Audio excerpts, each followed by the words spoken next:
Good evening, Lisa. Good evening, Andrew. Are you going to cough? I might cough through this because I've got a bit of a cold and a cough, so I apologise in advance in case it's coughing. Have a hack. Right. Are you being served? Yes, it's Are You Being Served Wednesday. Shoulder to shoulder. Our shoulders are not shoulder to shoulder. That's because I've got a lot of cushions and you haven't. You plumped up. Plumped up. Right. 3 writers, but I don't believe it. Yeah. I don't believe there's 3 writers on Do this. you think Michael Knowles just suggested something and they put him on there just for kindness? I'm wondering whether it's just all Michael Knowles. Oh, right, okay. The other 2 have to get a credit. Yeah. And because they own the series, they've got a credit. But yeah, for some reason it's credited to 3 people. Mm-hmm. There's a lot of faffing about in Mr. Rumbold's office. Yes. With trying to get Captain Peacock on the telephone. On the phone to tell him that he's got to come in. Yeah, to isn't the he office. saying, could you tell Captain Peacock he's wanted in the office? Yeah. It takes about 3 calls and then he just comes to the office anyway. Yeah, so because Miss Thorpe is like saying things like, "You're not wanted on the telephone." And he hangs up. So he hangs up. But yes, eventually he gets there. Captain Peacock gets there, and then he gets distracted by Miss Thorpe. Yes, because her filing system is rather weird. Yes. Because they want the file about decoration, which should be filed under maintenance. Yes. But she files everything under A. Yes. For a letter, a customer's complaint, and so on. Yeah. But yes, Captain Peacock is somewhat distracted by her, yes. and but she makes a quick exit, saying it's time for a coffee break. She does. And although Captain Peacock's supposed to advise the staff about the decorations that's going to happen, I've written down exit pursued by a peacock. Yes. Because he almost immediately makes an excuse that it's his tea break and he has to go. It's his break as well, so he's presumably making a beeline. Yes. For her. For the canteen. Now, Mrs. Slocum, we were debating the colour of her hair. Reddy brown, have we decided? I don't think it's even brown. It's like a weird shade of red. There is a name for it, but I can't think what it is. No, it's not russet. Russet's... Not auburn? No, it's not auburn. It's not russet. It's just very... It's not bright red. It's quite a dark red. No, there's some brown in it. Vermilion? I don't know. I don't even want to keep vermilion's red. It might be something completely different. But anyway, there's a lady wanting to return a wig. Yes. Which apparently looks dreadful. And Mrs. Slocum says it does. Yes. But it turns out that that's actually her own hair. Yes. So she's not after a good start. No. There's a phone call that Mr. Lucas takes, and it's a customer. Yes. Who wants to order a suit. But he doesn't want to come in. So he's going to have to give his own measurements over the phone. Yeah. And Mr. Humphreys... he goes through this little routine, doesn't he? Yeah, Mr. Humphreys starts to take the measurements, and it's things like, hold the tape in your hand, and hold your sort of arm away from you, and then immediately you can't hear him on the phone because that's the hand he's got the phone in. And then he's trying to do his sort of outside leg and this, that, and the other, and Mr. Lucas thinks that he's probably got his hand on his hip really high, and Mr. Humphrey says he sounded like he had a nice voice. Yes. He's got his wrong glasses on anyway. Yes, so he's got his long distance glasses on. His long distance driving glasses. And eventually Mr. Granger sort of despairs at the way they're handling this. Performing, yes. So he takes over and he simply asks, what colour suit do you want? Dark blue. What's your height? What's your weight? And he works out it'll be a regular 44 based on his sort of, I guess it's sort of BMI, is it? Body mass I guess index so. or something. I doubt they would have had that then, though. So. No. And so, he's done that really well, and then they realise that he didn't take the address. Yeah. Oh, damn! Yeah. It's real good sort of Mr. Granger, just missing the one detail.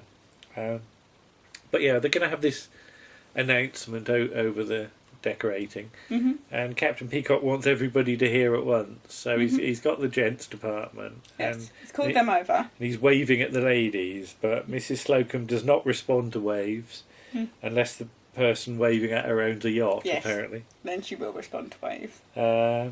Tomorrow the decorators will be in, but they can only do one department. So should they do the ladies or should they do the gentlemen? Whose will it be? Mr. Lucas is a bit cheeky, and he's told that many young men would bend over backwards to get into Grace Brothers. Because Mrs. Slocum says that all her surfaces are cracked. Yeah, which leads to some naughtiness. Eventually, they decide to toss for it. That was Mr. Humphrey's suggestion, I think. And first attempt, they lose the coin runs under the counter. Is it Mr. Granger? Mr. Granger flicks it too hard, and it sort of lands on the ground and rolls under the counter. Yeah. So they have another go. And eventually it's decided that the ladies will be decorated. Although Mr. Granger says he's been here for years and should be decorated. Yes. Mrs. Slocum says, can she have some time off unpaid? Can she have some time off? Yeah, I could do with some time off. And she's told, yes, she could have the time off, but it will be unpaid. Yes. So, yes, they have to work in the gents' department space as well. Shoulder to shoulder. Shoulder to shoulder. Mr. Granger inevitably is not happy. Not happy, no.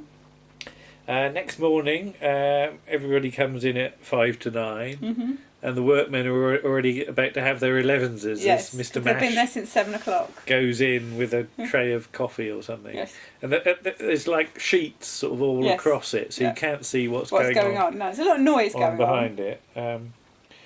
But yeah, and the sort of the workmen started at 7 and will go on till 5, so they can cop the overtime. Yes. Mrs. Slocum says that she doesn't get overtime and is told, well, that's your fault for being middle class. Yes. But, yeah, Mrs. Slocum is taking down Mr. Granger's Y-fronts, and he demands that she take down her underwear immediately. Yes. It all goes a bit quiet then behind the sheet. Yes, it does. And it turns out that the foreman's got £10 riding on 3 aces. Yes. So Mrs. Slocum apparently cannot work when she is constricted. No. Because she needs some space. Yes. And then they discover Mr. Granger's private drawer. Yes, which is just full of tats. This is full of all manner of unpleasant things, isn't it? Half-eaten pork pie. Yeah. His spare set of teeth. False teeth. Yeah. His truss. Yeah, that's right. And his ration box. His ration, but Miss Brahms has never seen one before. No. But yeah, she eventually goes off to get a bust or something, isn't it? To display the bras on. But she immediately comes. She has to go behind the sheet, and then she immediately comes out, and there's a handprint on her, isn't on there? her bottom, yes. So this is from the young one that looks like Tom Jones, isn't it? So Mrs. Slocum then goes in. Yes. And she gets her handprint. And this is from the one that looks like Steptoe. Yes. I'm assuming it's the old man and not Harold. Presumably it's old man Steptoe. Yes. Then Captain Peacock goes in to remonstrate with them. And he gets a handprint as well. And this is apparently from the one that looks like Larry Grayson. Yes. So yeah, something for everyone there. Eventually they've got a sort of display sort of mannequin thing, isn't it? It's a man's one. It's a man one. It's got a pipe. Yes. And some pants on. Yes, and they don't take the pants or the pipe out. And it's modelling bras. And they're going to stuff it, well, what was it Mr. Lucas suggests, with some tea cakes with cherries on. Yes. They think about socks, and then Mr. Humphreys produces two, how would you describe them? They're, I can't remember what she called them now. Falsies. Yeah, they're like what you would use to pad your bra out to make you have a bigger chest. Mr. Humphreys uses them as knee pads. Knee pads when he polishes his parquet. Yeah. Enter a honeymoon couple. Yes. Who cannot leave each other alone. It's Jonathan Cecil and was it Hilary somebody? Hilary Pritchard. Who I don't recognise. No. But yes, they were all over each other for the whole of this scene. And he wants a jumper, doesn't he? Yes. And he's a 38. Yes. Although they try to pass off 40s as 38. Yes, they say their 40s have been... 38s have been mislabelled as a 40. And first of all, they're sort of like man-made fibres. Half man-made fibres, half polyester. Which is also man-made. But it's made by different men. Yeah. Eventually, they suggest cashmere, though, as it would be more romantic. Apparently he has cashmere socks. Cashmere socks, yeah. But they can only have... What was it? He wants one and she wants one. Yeah, but they're £20 each. So they can't afford... They can't afford both. So she wants to buy him his for his birthday. Yeah. And Mrs. Slocum's saying, no, he should buy you yours because he's supposed to look after you because you're married. So it's a thing of should I or shouldn't I, shall I or shan't I, is he or isn't he? Mr. Humphrey said he'd probably help out if there was a rush. Yes. I think he's thinking of something else. Yeah. Yes. Then we're in the canteen, and Miss Brahms has substituted Mr. Granger's pencil for one from the joke department because it's when he licks the end of it, it'll fizz. It'll go all fizzy. And his glasses have disappeared as well, haven't they? And then Mrs. Slocum's handbag. Yeah, that's all right. Then, so the blokes are all up one end of the table and the ladies are up the other, and they're clearly not getting on. Mr. Granger gets the bottle of sauce, doesn't he? And it's got the little bit in the bottom, so he turns it up and thumps. He does the banging Youngsters thing. today wouldn't understand that because you've got squeezy bottles, isn't it? But if you get a glass bottle of ketchup, if there's a bit in the bottom, you have to bang the bottom to shake it down. Yeah. So you're banging quite hard. But he's banging and banging and banging and nothing's happening. And you can't see anyway. No. Mrs. Slocum reaches over and gets some tomato ketchup from another from the next table. And then splurges half of it on her food. Yeah, so the table. Just goes everywhere. Yeah. But yeah, Mr. Granger says that Mrs. Slocum gets in my hair. And what's this about the tickling stick or something? See, Mr. Lucas. And I actually found this quite a little bit offensive. Yeah. There's a whole 2-minute rant about women and how women. It's basically women don't know their place, isn't it? Yeah. Oh yeah. Because Miss Brahms didn't laugh when Mr. Lucas tickled her with a feather duster on the leg, and Mr. Humphreys says that he would have quite enjoyed that. Yes. And there's a lovely little bit, great shot, little business from because he's got a sausage, isn't he? A sausage on a fork, and as he said, he'd enjoyed being tickled by Mr. Lucas. He holds the sausage up to his mouth, looks at it, and sort of puts it back down again, it up. as though he thinks better of it. Yes. I cannot imagine what's going through his mind at that point. Yes, I can. Yes, I can. But they decide to try and be nice. Yes. And Mrs. Slocum's got a cup of coffee. So they pass the sugar over. Mr. Lucas puts two sugar lumps. He asks, do you want 2 lumps? Yeah. And it's not a huge cup. It's only one of those small coffee cups. That's going to be really sweet. Is it? Yeah. Okay. Yeah. Because you have little pills, don't you? I have sweeteners. Sweetener. You only have one. Yes. Well, 2's horrible. Is it? It makes it too sweet. Okay. 1 just gives it a little taste of being slightly sweeter. I mean, weirdly, I can drink coffee without sugar or sweeteners, but not tea. Oh, right. I can't do tea without something a little bit sweeter. I don't drink coffee anyway. You don't drink coffee, no. But yeah, so she gets her 2 lumps, and there's no spoon, is there? No. So Mr. Granger offers her his pencil. Yeah, he's being very kind. He is. And he's stirring it for ages. It with a pencil. And all this froth fizzes up. And he takes his pencil out and he sort of goes, like that. And then she goes to drink it and spits it everywhere. It's a real good spit, isn't it? Disgusting. Yeah. And she gives a real good look then, doesn't she? Real Paddington Hard stare, isn't it? But you said, do they cut away before she... Yeah, because it just looks like the corner of her mouth is twitching slightly. She's got a little sort of tiny line. I'll try and get a nice freeze frame of that tomorrow. So she might be just about to sort of... And they can't. But thankfully, all the decorations are over and done with. And Mr. Grace comes on the floor in his wheelchair with Goddard. He's going to pull the rope to pull the dust sheets or whatever. So all the workmen come out. Yes, one by one. Now, I didn't look to see if there was one that looked like Tom Jones or I think it was the first one that was meant to look like Tom Jones. Then there's a slightly older man, which is possibly the Steptoe reference.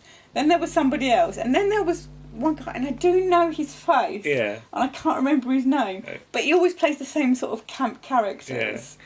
And he gives Captain Peacock such a look and sort of strides off. Sort of tosses his head a bit and goes, so this is presumably the Larry Grayson look-alike. Mr. Grace pulls on the rope. And the rope comes And the rope just comes off. Yes.